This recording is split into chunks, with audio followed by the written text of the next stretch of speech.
vient la queue des animaux?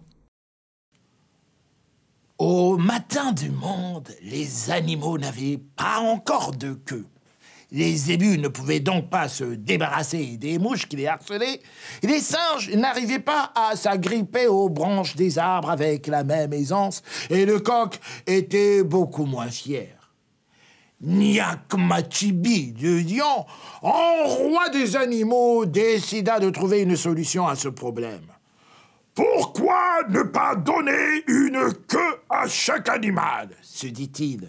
Sauf que les animaux ne pouvaient pas avoir tous la même queue. Comment faire alors pour répartir les queues sans se montrer injuste? Le roi lion prit donc conseil auprès d'un écureuil assis sur la branche d'un baobab. Celui-ci ne réfléchit pas bien longtemps. L'esprit vif, il lui suggéra ceci. « Sa Majesté, vous n'aurez qu'à distribuer les queues en fonction de l'ordre d'arrivée. Au premier, les belles, au dernier, celles qui restent. »« Voilà qui est bien pensé, » lui dit le lion.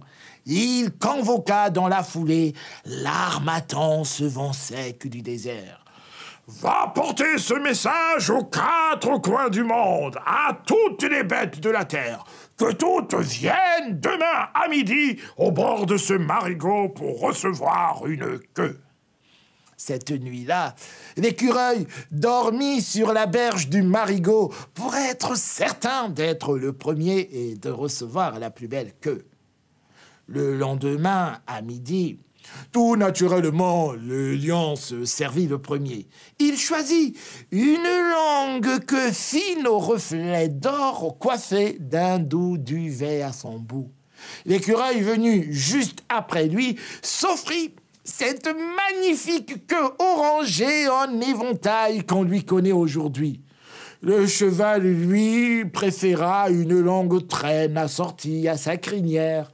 Le chat et le chien, quant à eux, désiraient la même queue. Encore aujourd'hui, ils se disputent à ce sujet.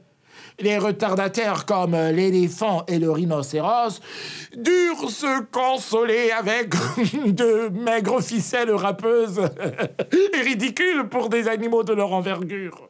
Le cochon, arrivé en fin d'après-midi, hérita d'un bout de queue si petit qu'il dut la tortiller en tire-bouchon pour essayer de l'embellir. Et le lapin Zinzin, resté tout ce temps accoudé à un arbre, trop occupé à se moquer de l'allure des uns et des autres, finit par ne rien avoir. Honteux, quand tout le monde fut parti, il ramassa discrètement les poils tombés au sol pour se faire une boule touffue qu'il porte aujourd'hui en guise de queue.